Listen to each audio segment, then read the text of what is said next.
good evening, depending where you are, and welcome to the Apheleia Conference Series 2025.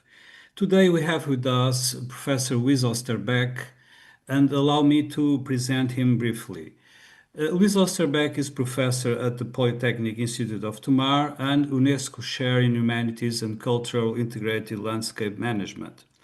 His research focuses on the transition to food-producing economies and on the heritage and landscape management in Portugal and southwestern Europe, Africa, and Southern America.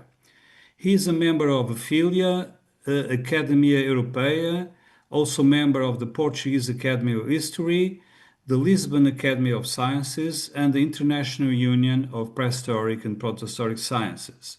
He is also president of CISPS, which is International Council for Philosophy and Human Sciences.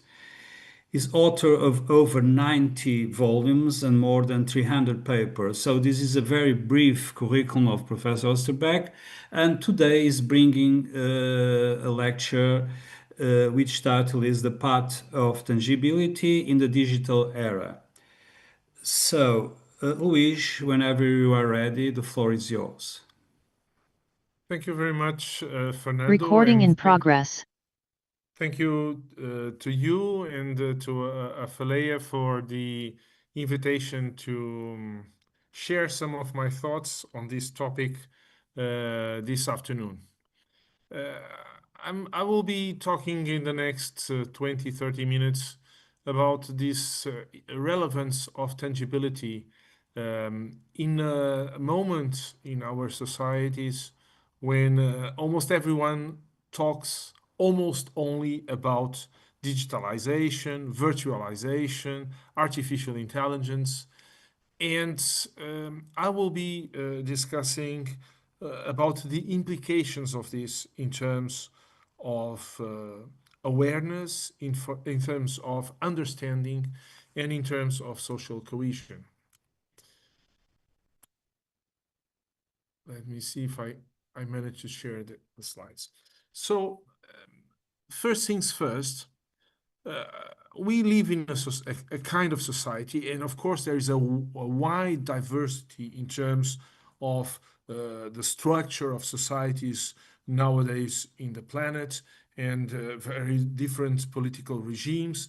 But nevertheless, we could, in a certain sense, also considering the structure of the United Nations, and before that also of the Society of Nations, we are living in a world that has been largely designed by what we could call the Republican utopia.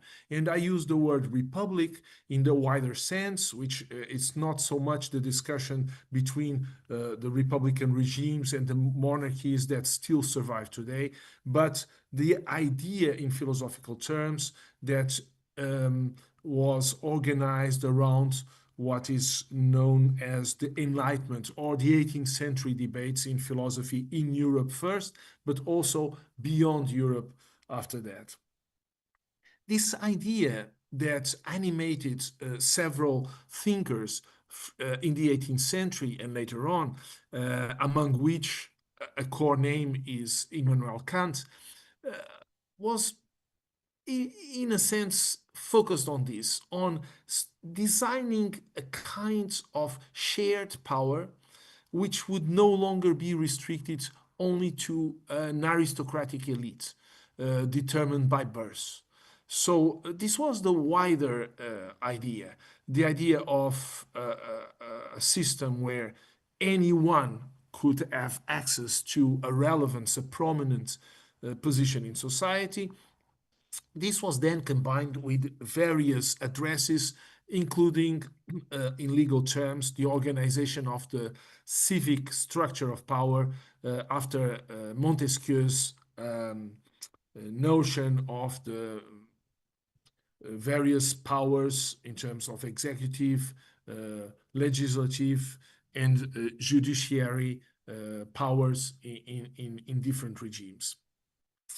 And of course, the founding stone of this concept of society, which now exists, as I said, in almost all over the planet, was this idea of the citizen, the idea of someone who is part of the city, of the polis, of the society at large. And so the idea that each citizen would be having the same rights and duties of everyone else. And of course, for that, two tools were designed, and both of them relating to education. One, the idea of public instruction. So everyone should go to school learning to read and write, but moreover, learning the values and the modus operandi of society and this notion of responsibility or shared responsibility.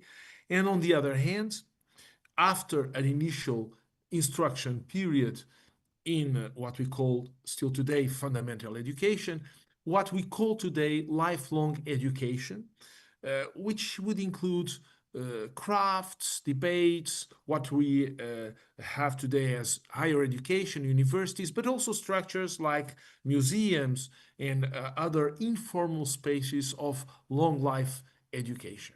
So these two tools were actually the anchors of the citizenship program, which was itself the foundation of the Republic of Utopia.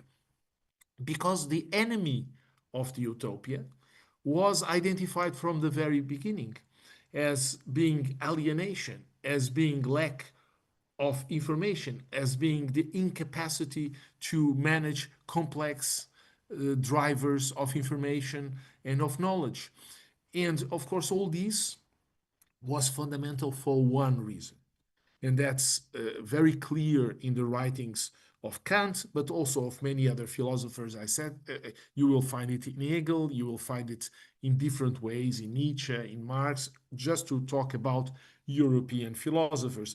But then very well aligning with older philosophical traditions, again in the West, with the positions of Plato in Sophocles and the complementarity between the two. But in Asia, for example, the Chinese traditions with Confucius, Lao Tzu, um, where a different word, not peace, but harmony, became very relevant for over 2,000 years. So this was the program. And the Republican Utopia was to build this peace anchored on freedom and individual citizenship and individual rights. Now, this, of course, has went through various ups and downs and various divides, uh, different political um, uh, proposals for the organization of society, and of course, also the impact of several technological transformations. The technological transformations have led, major technological transformations led to actually very big, not only crises, but long-term depressions in the 19th century. For example, the steam generalization energy led to a major depression between 1873 and 1896.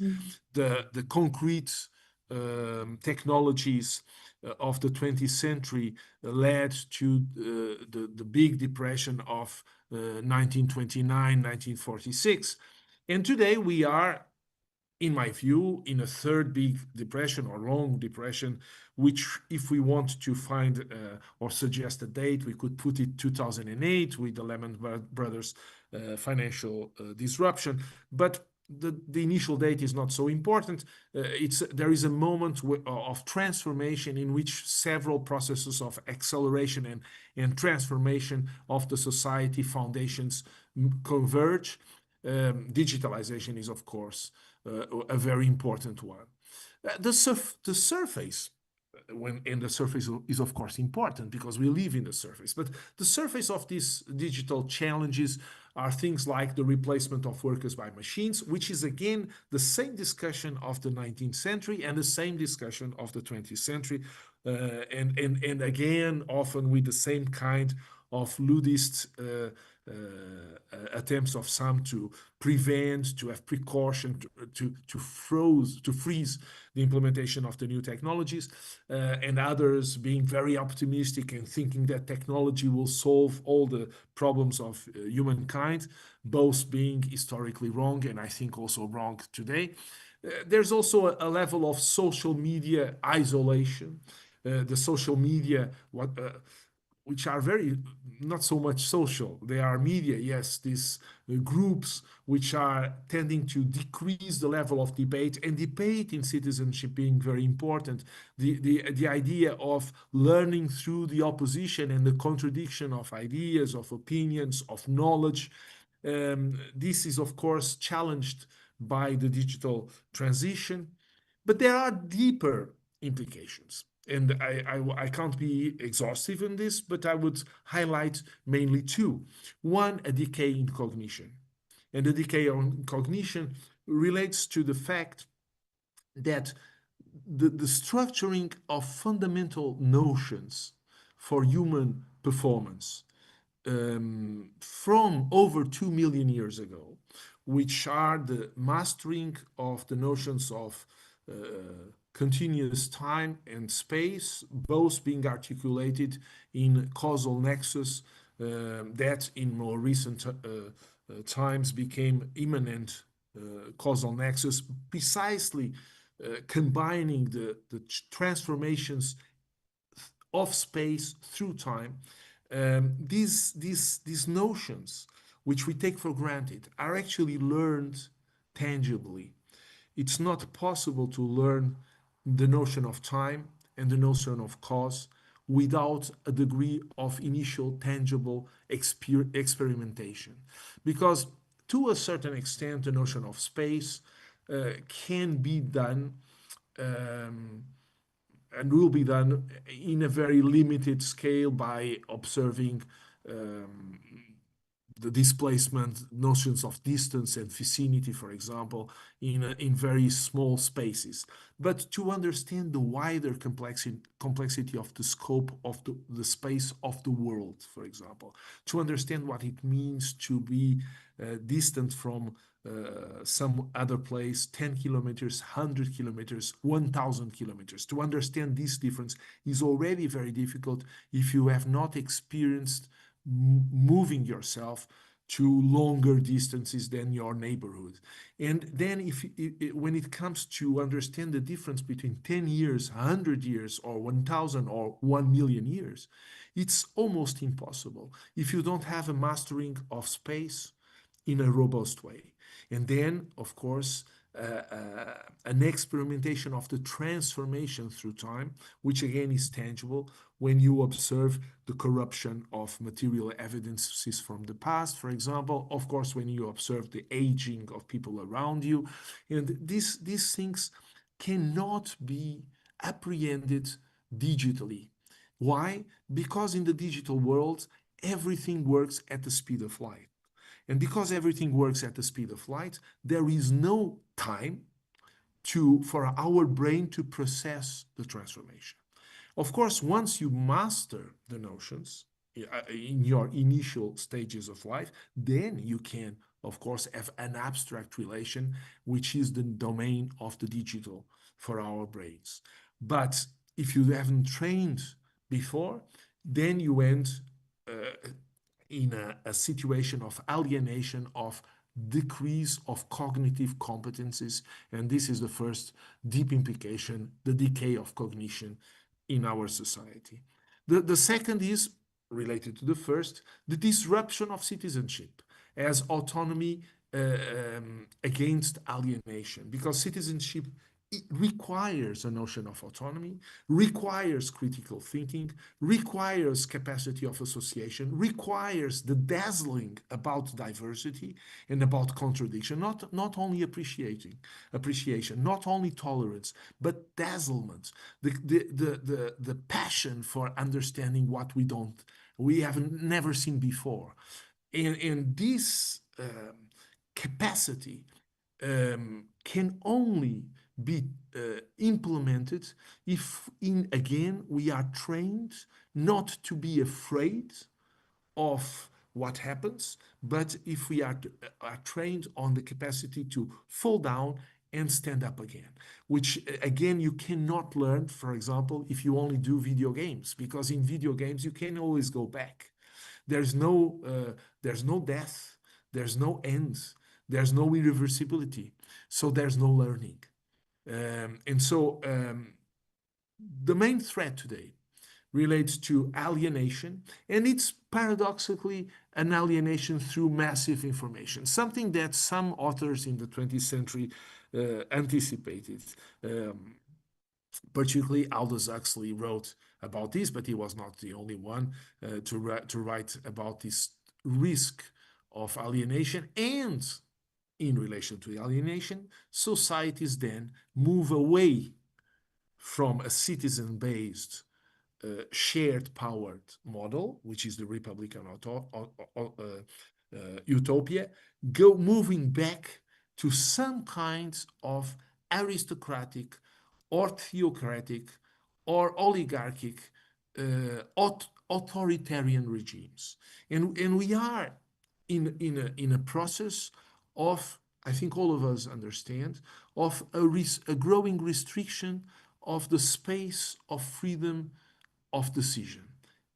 And we don't need to go to other latitudes in the planet. Think of Europe. Think of how uh, the space for discussion about things like sustainability has been reduced in the last few years.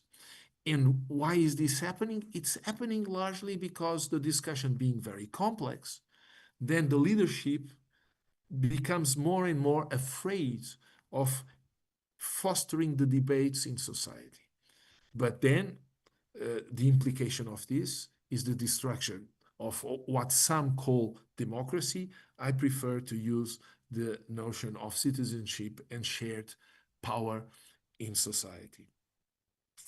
The roots uh, of a new utopia have to build from this understanding. I think the context where we stand today is a context of, first, a mistrust amidst a new depression of the capitalist model, which is dominating all over the planet. And I'm talking about capitalism not so much in ideological terms, but in terms of the social economic model and the reality, which is the market economy in the globalization process, which we have to say it's the model that allowed to improve the quality of life of a tremendous number of people in the planet. Think that we have, of course, today dramatic levels of exclusion and inequality.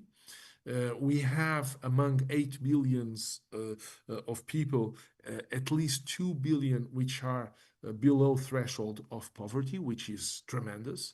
But think that in the beginning of the 20th century, in the turn from the 19th to the 20th century, we had only 1 billion people, but out of those 1 billion people, 80% were below the threshold of poverty. So it's true that we have more poor people today, but we have much lesser in percentage than we had before. So, and this is largely the result of the market economy, because it's the process of not managing wealth in a autarkic, separated way, but putting making the circulation of products and also of the um, common converter, which is currency, circulating around the world. So, but there is a mistrust, and this mistrust goes in all directions. There is a mistrust in terms of ideologies, in terms of religious structures, education structures, political structures, and so on and so forth. Again, this mistrust is not the same everywhere with the same level or the same expressions, but, and you will allow me to speak like this because I'm an archaeologist focusing in my most of my research in prehistory. So I tend to look at things in a long time and large space scale approach. those differences are details, important details, of course, but details in an overall context, which is the context of mistrust. Uh, a second trend is that we are in a long cycle of change in the energetic matrix, which in that respect is similar to what happened with steam and what happened in terms of major transformations in the past. Also, when fire was invented, the domestication of fire, but in more recent terms, the steam transition in the 18th and 19th, sorry, in the 19th century was uh, very strong, very impactful, exactly as it's happening now. And also a change in the digital, as I mentioned before, which it's similar to the concrete, but with even more dramatic consequences. Now, whenever a society falls into these puzzling, dramatic changes, if we look back in history, we understand that those societies that were capable of foreseeing the future as something new, something anchored in transformation, and not simply trying to mitigate the potential negative impacts of the technological or energetic transition. Whenever a new utopia was designed, these societies went better off.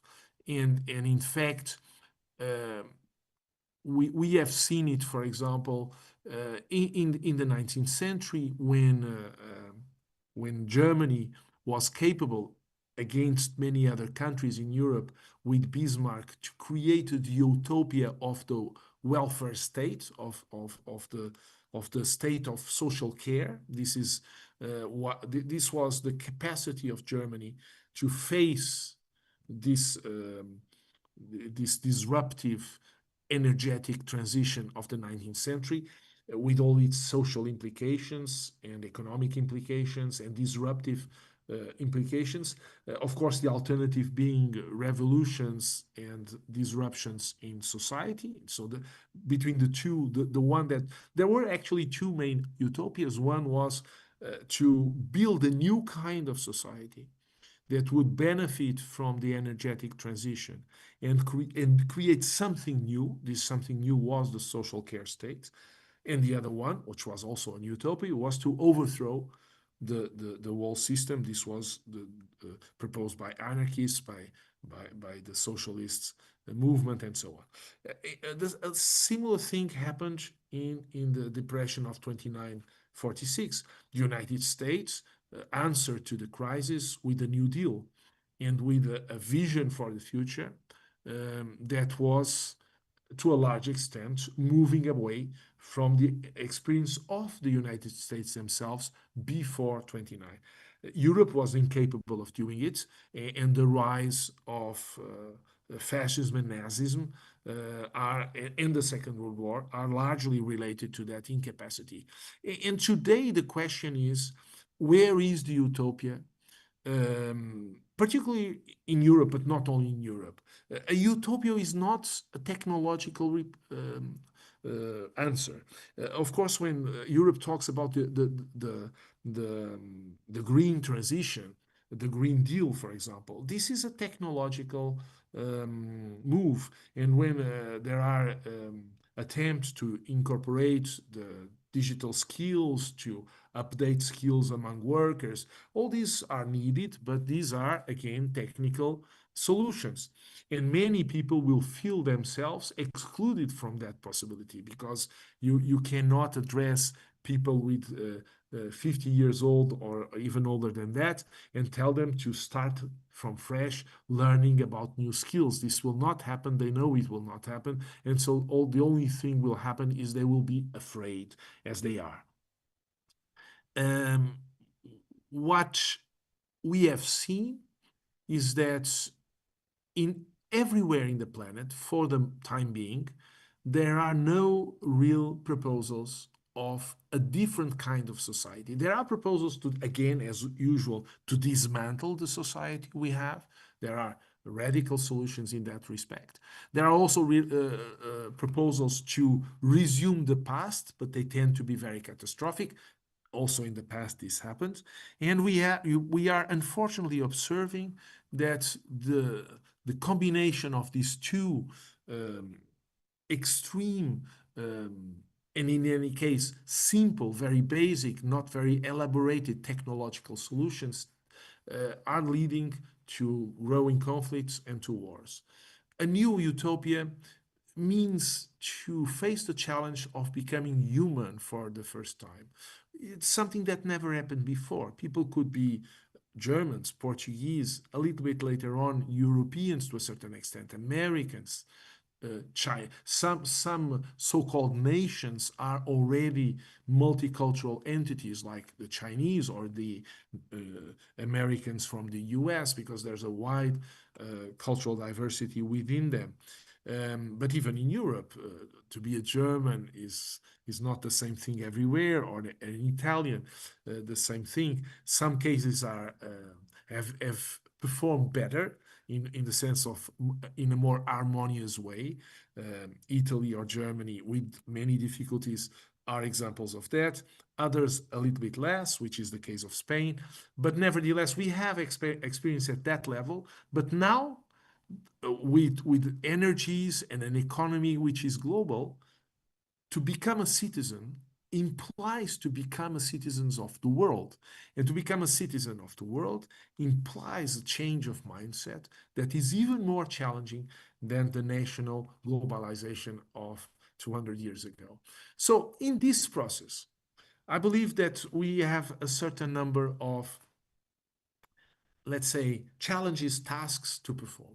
And among them, I would say the most important is to bridge different intellectual traditions. Um, because having a global world, having a global economy, even if there are today new protectionist measures, either the globalization will continue or there will be a collapse and a very fast growth of poverty and and then major conflicts related to that. Otherwise, in one way or another, the global economy will continue, and the global economy implies to understand that the way different people in the planet look at globalization is informed by different educational backgrounds with different philosophical, intellectual traditions. Not because, and so we need to bring those traditions closer one to each other, integrating them. They're not that different when we start studying them. And so the reason why we need to bridge them is not because they are so different, but because they are human. And if we do this effort, we will make it clear that they are much more similar than we would tend to consider them.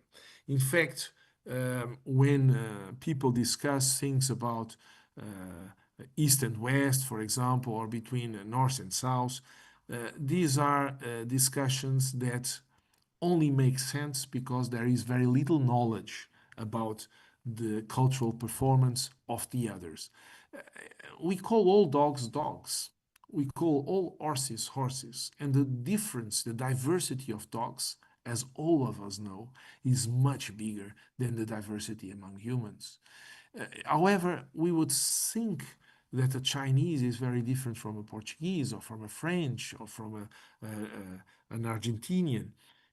And this is a mistake. Of course, there are differences, but these differences are very, very small, almost negligible. And certainly in historical terms, in the future, it will become clear more and more that these differences are expressions of a major strength of humans, which is their diversity. But this strength is nevertheless referring to few details because the commonalities among humans are actually much more important. Um, However, we keep having sometimes even a racist, but often at least a very ethnocentric understanding and um expression of small identities, minor or regional or local identities that then can become national identities or whatever, that I'm not saying they do not exist. Of course, they exist, but they are not the most important. Um, it's something that people from humanities can explain easily to anyone else because everyone has the experience in their own lives, in their own families, in the network of their own friends, that sometimes the differences of opinions, of performance, of behavior, of taste are sometimes very dramatic. And the fact that they are very dramatic does not preclude all these people from feeling part of the same family, of the same group of friends, and so on.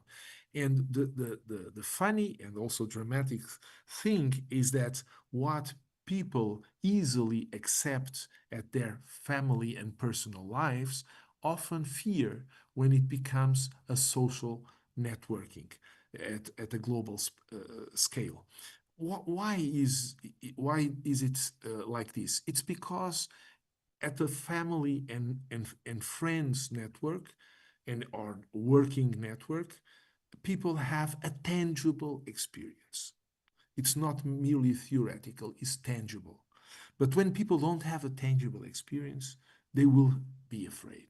And the fact that education also, not only the recent digital social media and so on, but the education, the media for decades now have decreased in the teaching of complexity, of how things interrelate and so on, because this has almost disappeared in the education in the last almost 3 decades now, uh, to the point that the focus on education has been replaced since the 1990s by the word learning. And learning is not education, but the pressure of structures like OECD has largely destroyed in many countries education and replaced education by training and by learning skills. Well, today people have learned the skills, but they don't trust each other because education is, if it's really education, it's the way to move beyond that and create and fulfill the Republican utopia of educating citizenships for shared power.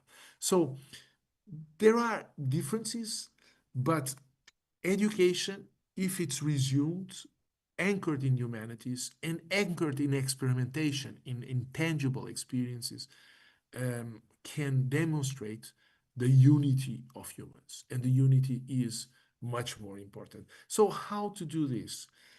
The question is, in fact, how to reintegrate what we have divided. And we have divided through history, in culture, but we have divided largely through education. And we have done it primarily after the Second World War, because until then, it's true that education was national, but the tendency of of nationalist education in the beginning was a globalization trend, because it was to learn to feel being Italian and not only from the north of Italy, not only a Sicilian or whatever. Um, the education of the national global sphere, in this sense, should have had continued after the Second World War in a wider approach. And in some countries, and particularly in Europe, it did until the 1990s. And that's when we see growingly the recovery of an approach which, not even a recovery, because in the past it was not like this, but the abandonment of the education of the backbone of this. And the backbone of this is the education of the humanities. Again, not as a recent discovery. The education of the humanities is something you find in the classical traditions everywhere in the planet with different names. In Europe, in the Greek tradition, in China, in India, in Africa, in oral societies, what we call humanities, things related to long term history, things related to the understanding of different anthropological differences in space, what we call literature.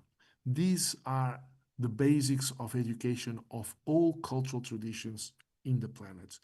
And it is our model abandoning that component as the central component, not only as a detail, but something that is nuclear in the education that is creating many of our problems today.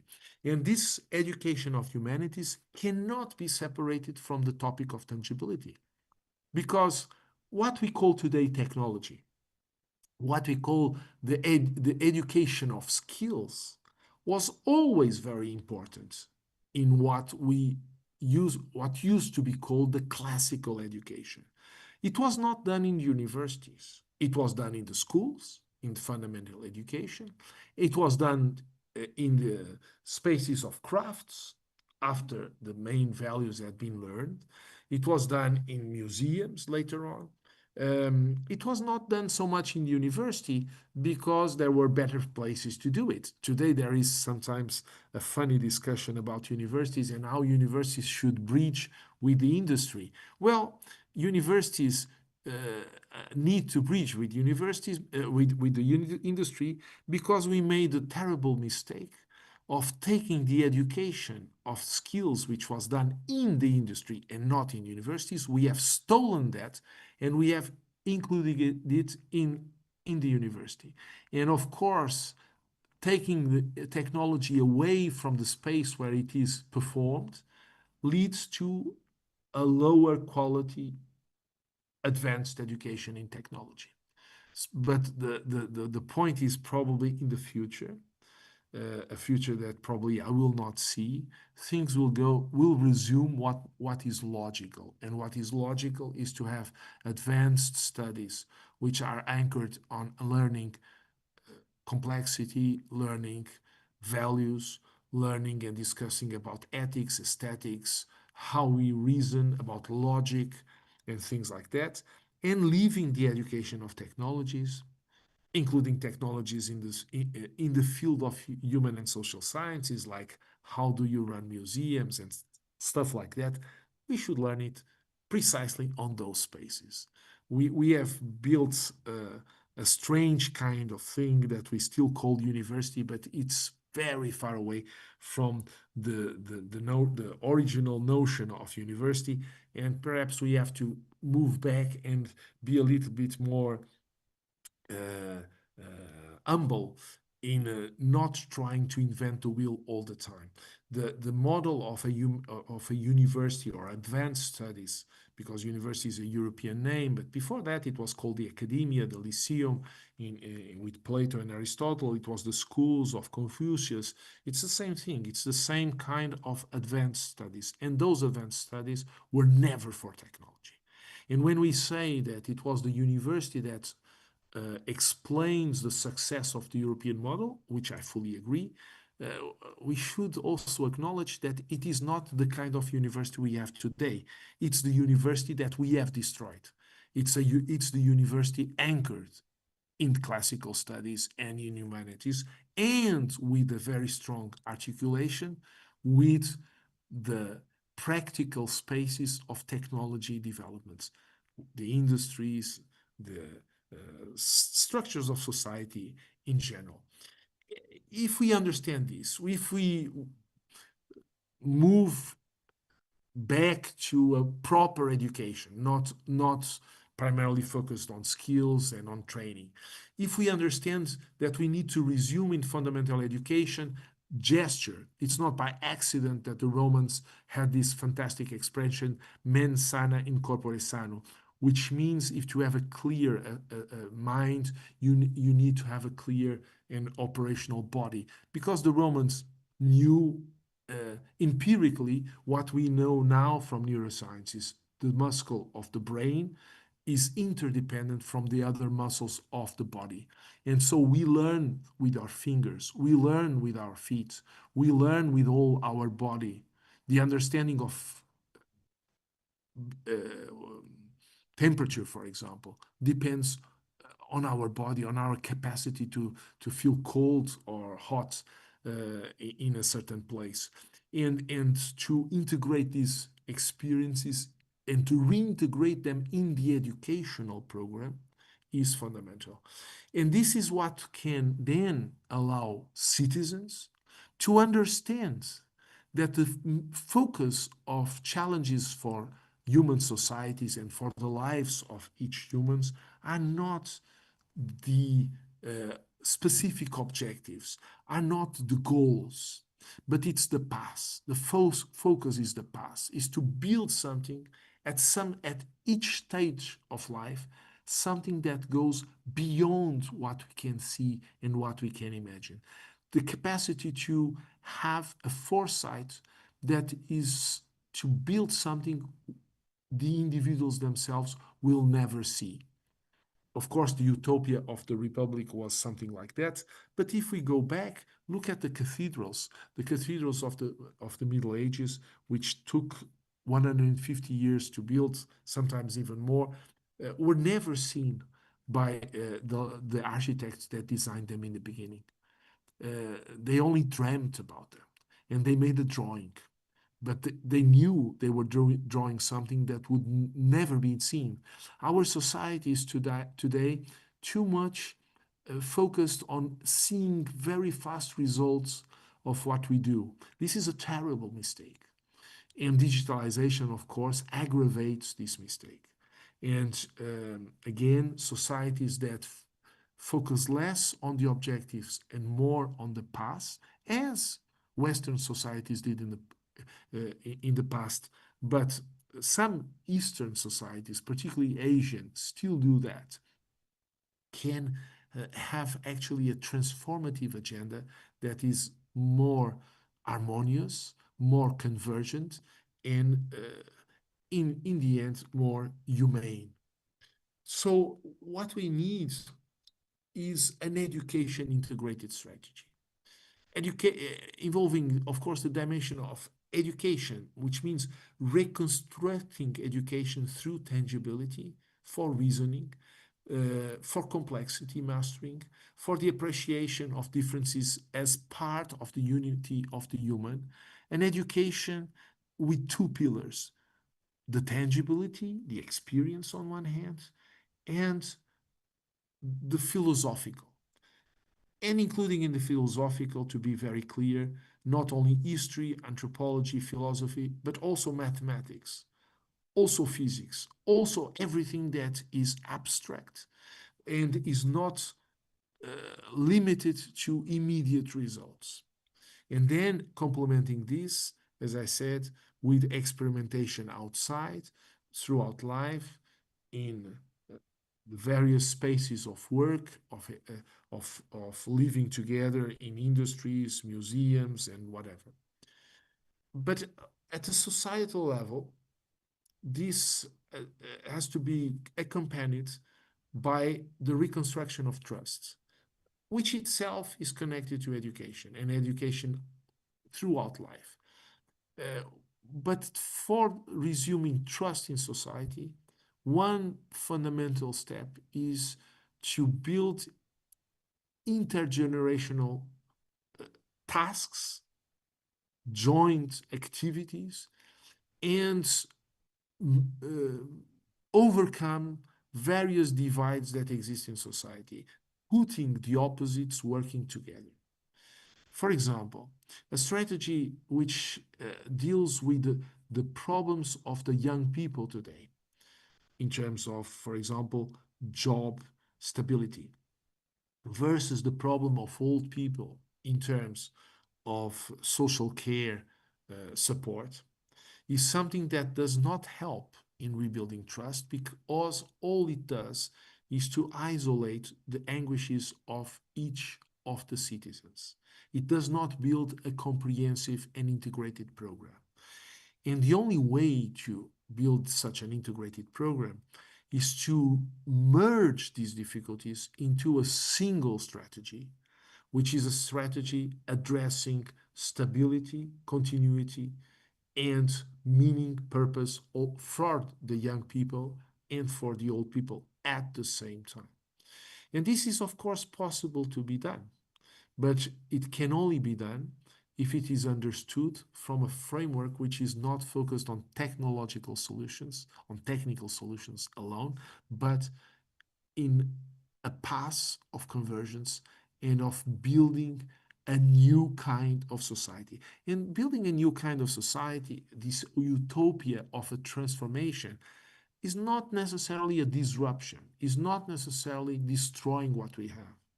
It can be transformative.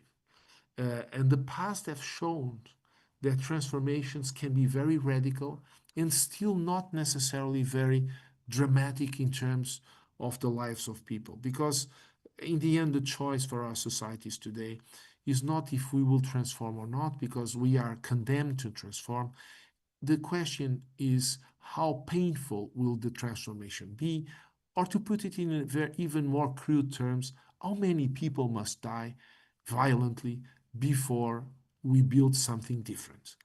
And without the humanities, without this long term historical understanding, it's impossible. It's impossible to prevent the massive killing of people in the years to come. This is the if we are capable of resuming the centrality of the humanities, not as a panacea that will solve the problems, but as a flexible cognitive tool for addressing challenges in society, we can, for example, look at the digital not as a combination of opportunities and threats, as often is done, but as actually a tool. A tool. The digital is a tool. It's actually a tremendous tool, but it's not a solution. There is no digital solution, because the same way there is no knife solution, there is no pen solution. I remember uh, professor. I'm about to conclude. I remember a professor many years ago, was the first president of my institute, mentioning in a meeting that he was alive when the rollerball um, pens were invented, and he explained why they were called the rollerball, because it had actually a ball that rolled and preventing the ink from spreading chaotically on the paper. And then he added this interesting remark. He said, when the rollerball was invented, many people thought this revolution would bring knowledge to everyone, but in fact it was only a pen. The knowledge is not inside the pen. The knowledge is in the capacity of people to think. So you can add to this fantastic painting a smartphone and put it in the hands of this doctor, um, but it will not change what is important in the painting. And what is important in the painting is not the technical solution of the autopsy, which of course is important, but it's technical. It's the philosophical understanding that there is a sense in studying the human body. And that is the point. That is what requires a higher education and advanced education. The people in this painting do not think the autopsy is the solution.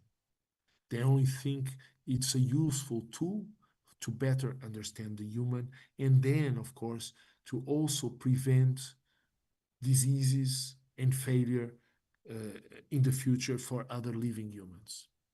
So back to basis and to finish up, I think, many millennia after we started this human journey over 2 million years ago, we need to keep on learning through experience and gesture. And in that process, we have to train memorization, mnemonics, rhythm, attention, repetition, collaborative work, project-based learning. All these things will have then extensions that you can easily follow, not only in the classroom, but in songs, for example, in dances. And these things are integrated and make part of the learning experience of education, and not only of skills. And to distinguish precisely the enduring knowledge from the skills which are only tools again, and from the solutions which are solutions for ephemeral problems. Again, they are important, but they are not the most important. And then we need to prevent, and this is the major danger, the normalization of reductionism, which denies the relevance of complexity. Complexity is very simple, and everyone understands that life is complex. What is appalling is that the media, not the social media, but the traditional media, the traditional journalists, but also academic journals, also universities, think that making a reduction approach to the complexity of problems, as Piero Dominici often uh, repeats, will help society. And actually, it's exactly the opposite. You don't allow people to understand better if you don't explain complexity to them. You only contribute for their alienation. And if you contribute for their alienation, you will ultimately contribute to destroy the Republican utopia of a citizenship based society. We have to prevent also the early use of complex tools like the digital before we train cognitive resources. I see with great attention and some degree of satisfaction, but we have to see how it will be implemented, that some countries like Canada, for example, are forbidding the use of smartphones in schools. It's a step, it's insufficient, and prohibiting is never the best solution, even if it's probably needed now. But a process of understanding in cross generational options is probably the best solution, and I hope we will get to that. And finally, we need to build an ethics that is anchored in aesthetics. Again, understanding that the notion of beautiful, of harmonious, is not simply a matter of taste. It's something that relates to the way our brain works, how we perform, and a certain insistence on disruptive aesthetics also has dangerous implications in terms of ethics. I'm not advocating, as you can imagine, for totalitarian repression against artistic liberty, but I'm inviting to reflect on the consequences of discourses that overstress the differences, the anguishes, the difficulties, and do not care to look at harmony, convergence, and the meaning of being human. Thank you very much. So thank you very much, Luis, for this very interesting lecture. It was indeed very interesting. And I noticed that there are some questions, yes, that I will read now. So the first one is, when we look from an historical perspective, we used to say that human nature does not change. It is all a question of technology. Would you say we are experiencing a real change of human nature now? Um, well, I would not agree to the idea that there is a human nature that does not change, except in biological terms. And even in biological terms, it changes. It changes very slowly, but it changes. We are a body in evolution. We have several problems, even health problems related to that. And but so you think that some of the teeth we have will probably disappear in the future. If you look at our feet, they still have 5 fingers, but it's many people discuss if the smaller one is still useful and is not creating more problems than solutions. So there is a transformation in biological terms, and of course in cultural terms there are main transformations. So humans become different, and I think that the humans of today, in most parts, in most communities, are very globalized, in the sense that if these humans are coming from very complex societies, urban cities, and so on, they are different from humans living in communities that only saw in their lives 100, 200, or 300 people speaking the same language and doing basically the same kind of activities. If you are exposed to very strong diversity, if you are exposed and if you experience this diversity of practices, of languages, of modes of dressing and performing, you become a different human. And you will pass on this to your children throughout generations. And so there is a long discussion about that between philosophers and biologists about epigenetic traits, to what extent some cultural transformations then lead to actually natural transformations. I tend, although this is not my expertise, to accept the idea that culture is part of biology, and therefore the cultural transformations can also lead to epigenetic changes among humans. Mhm. Thank you. So, So, so, so, so we are changing. Yes, we are changing. so another next question is, these periods are also times of collective choice. We have the possibility of utopia, but also of dystopia. What are the new dystopias? To be very honest, uh, I think the dystopia are interesting reflections, but that emerge from a minority elite of academics, intellectuals, if you wish. They fulfill a role. It's an important role in the debate, but it's not the concern of the majority of the population. And their role in the future, it's not so important, because what drives in the end is the utopia. The dystopia drives nowhere. The dystopia is anguish, is a portrait of anguish.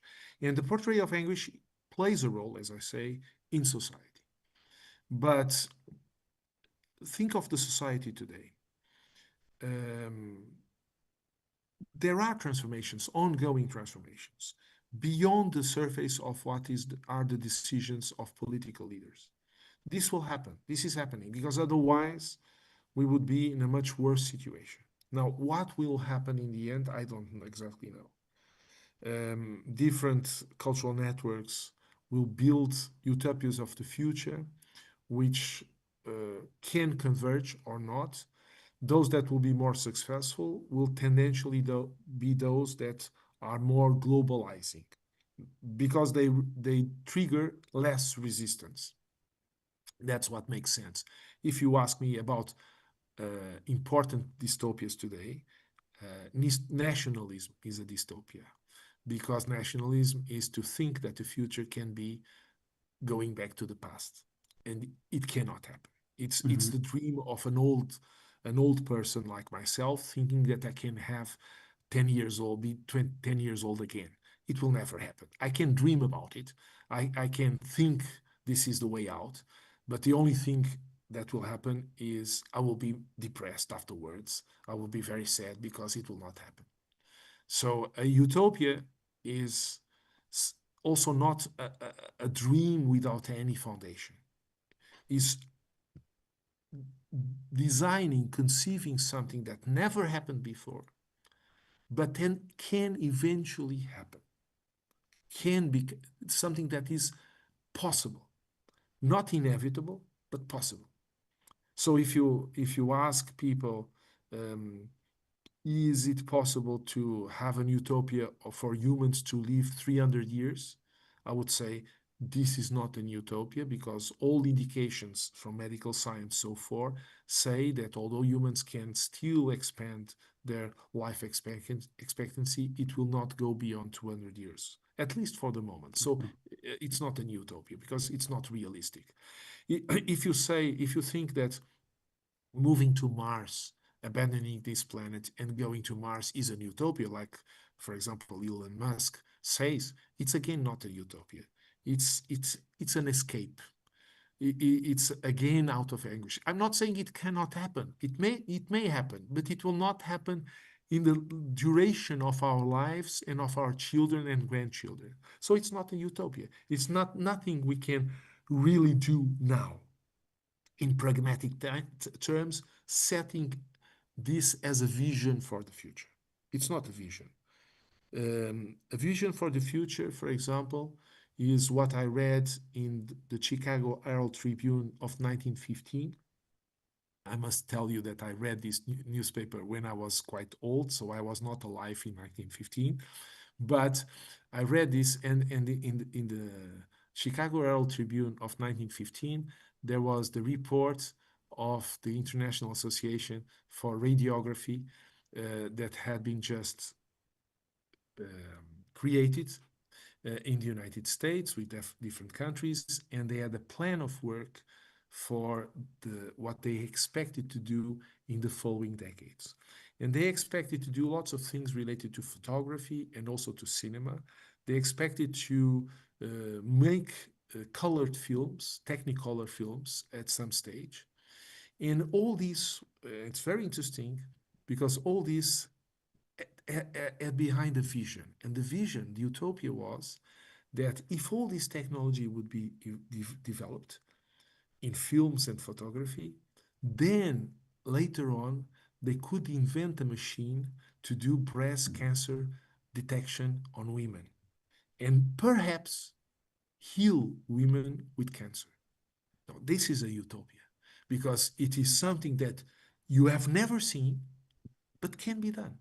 It's realistic as long as you put different citizens with shared efforts, building this never experienced future in a way that resonates in tangible terms for those that are living today. So a person in 1915 could imagine that maybe herself or his wife or his daughter in the future could be healed from cancer if they invested in cinema. Mm. It was not absurd. If you ask people, is going to Mars an alternative to this world? It's too far away. It cannot mobilize people. They will say, I will never have the money. It won't be for me, even if they accept, because many will say it's impossible. I'm not among those who say it's impossible, but I'm sure it's impossible for me and for all the people I know. So it's not something that will mobilize me. Well, okay. We have still two more questions. Uh, which is the problem is that humans act according to dominating narratives.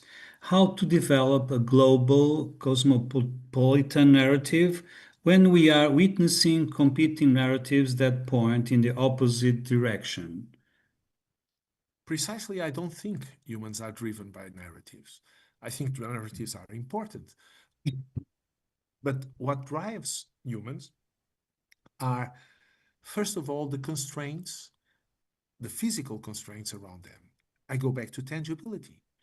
If there is no water in Central Asia, and there is no water in Central Asia, it's not because of a narrative that people go away. It's because there is no water, and because of the absence or shortage of water, there is conflictuality, there are wars, and it's not a good idea to stay in a place where there is no water and everyone is killing each other. So it's not a narrative. It's only a narrative, again, inside the university, among certain academics that don't have this connection with real life. When all of us have seen during the pandemic something very interesting. There were different narratives about what to do and what it meant, the pandemic. Different people had different thoughts, and different governments had different policies. However, everywhere in the planet, the absolute majority of people decided to take social distance as a precaution, started to take uh, uh, as much as possible patterns of behavior that would protect life, regardless of if the narrative was to say this is not a real disease or this is not important. But also, these same people also kept doing a certain number of activities as much as possible, interacting with their friends, uh, keeping a minimum of economic activity, even if the narrative would be to say, don't do any economics. People found a middle term. A middle term was focused first on protection of life, but then including in the protection of life also the continuity of economy in a large sense of the word, so the life in society. Those things continued. And this was not about narratives, it was about survival. This is what drives people. If you go, are narratives important? Yes, but they are much more important today for the dystopias than for the utopia. They are much more relevant to tell people that are now in the war in Gaza or in the Middle East in general or in Ukraine and Russia, to tell them that the war has to continue and there are narratives in favor of all kinds of arguments to keep on having war. But then there is something else, which is the constraint of life telling you that if war continues, your friends, your family, yourself will be killed. It's a matter of time. So it's not a good strategy. So I don't believe in this theoretical approach that thinks narratives are fundamental. I think narratives are fundamental for utopias, and they are very dangerous for implementing in the short term the dystopia. But to build the utopia, you have to have your feet grounded on the soil. As I said, you can have a narrative saying you go to Mars, but it will never happen as an utopia. Why? Because it pays no relation, no tangible relation to reality. So a narrative that pays no relation to tangible relation to reality, it's useless. Mm. Interesting. So let's move to the last question. Let me check, please. So the last question says this. Going back to Foucault, how to challenge the existing power structures that act counter all your proposals. These structures push for learning and skills, not education. How to deal with this? Well, I think I don't like Foucault. I think Foucault has a tremendous influence in the academia in the last few decades, and it is this kind of thinking that created most of the problems in the humanities and the disconnection between academic research and the lives of people and the needs of society. I'm not undermining the intellectual contribution of Foucault, which was a genius, so that's beyond any discussion, but he got it wrong. Because it's in Foucault that you will find, and before Foucault, you will find also in other authors that, because there's always been this discussion in the world of humanities. What is more relevant?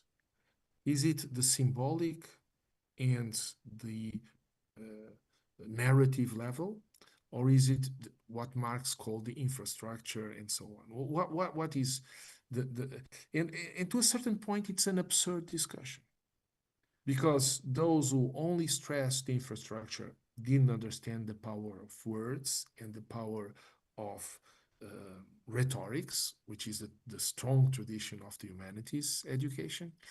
But those that focused only on the words and so on did not understand the very strong relevance of tangibility.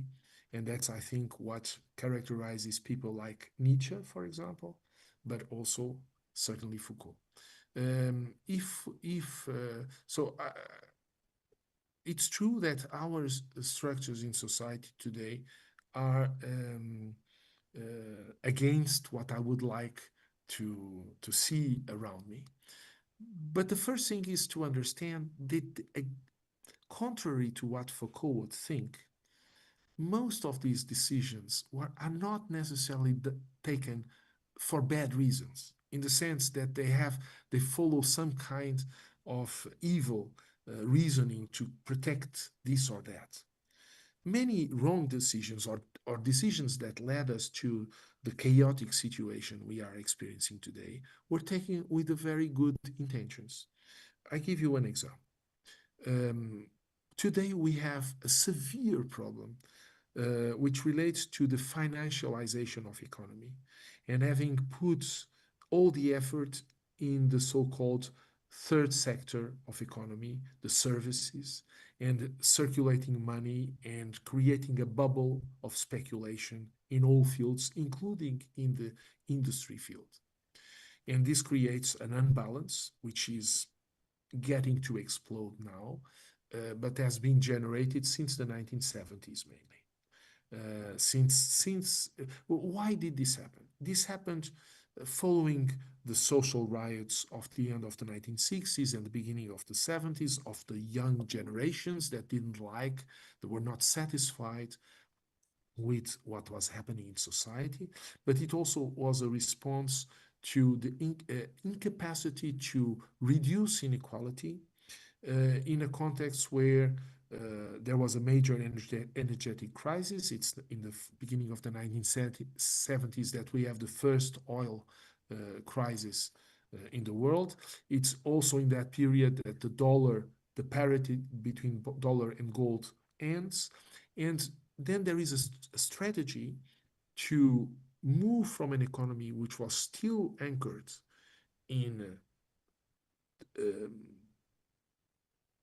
goods that could be produced tangibly, material goods, cars, factories of all kinds of products, agriculture, and stuff like that, to invest, first of all, in services. And of course, services have had. Why did these people take this decision? Was it because they were very evil people? No. They took the decision because anyone who has experience working in a factory or in the country, in the agriculture, knows that it's much better to be a lecturer in a university. It's much better to be serving in an hotel, doing whatever service a person can provide. It's much harder, dangerous for your health if you work in the industry. Secondly, if you invest in the services, you can make it grow the financial economy and put money circulating.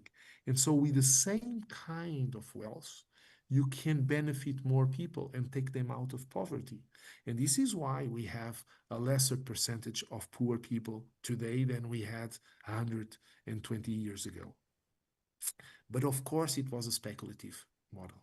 And now we understand it was a wrong model, but it was taken for good reasons.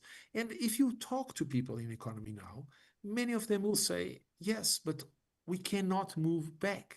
Some people think we can move back.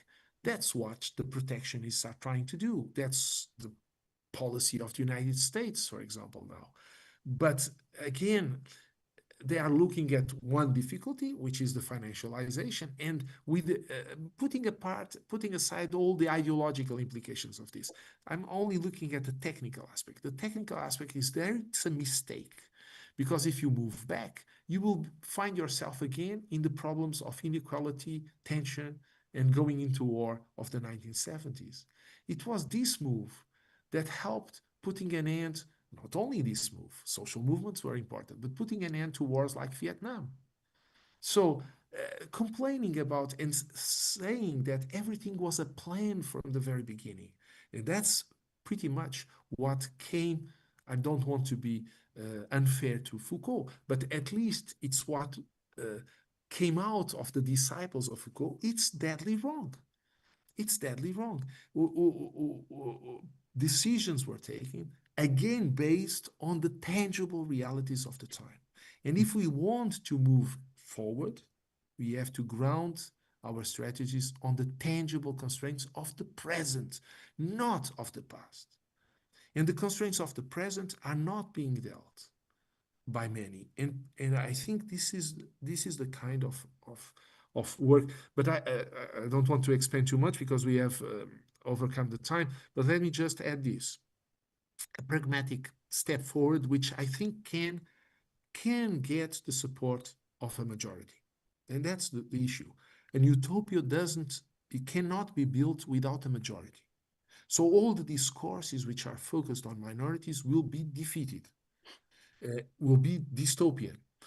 Uh, Something that can move forward is to say that all people in higher education in the years to come should take a combined education of mathematics and humanities, regardless of the degree they are taking. So, if they are studying history, they should also take mathematics. If they are studying engineering or mathematics, they also should take philosophy and history and so on. This is a proposal that has already been endorsed by some governments, research agencies, many universities. It's still a minority, but it's growing. And if this grows, it will help building a new scope of citizens in the future, because these citizens will have uh, other problems, will make other mistakes, but will not be ignorant about science if they have a training in humanities, and they will not be ignorant on humanities if they have a training on science and technology.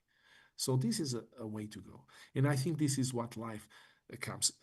Would I make this proposal 30 years ago? Probably not.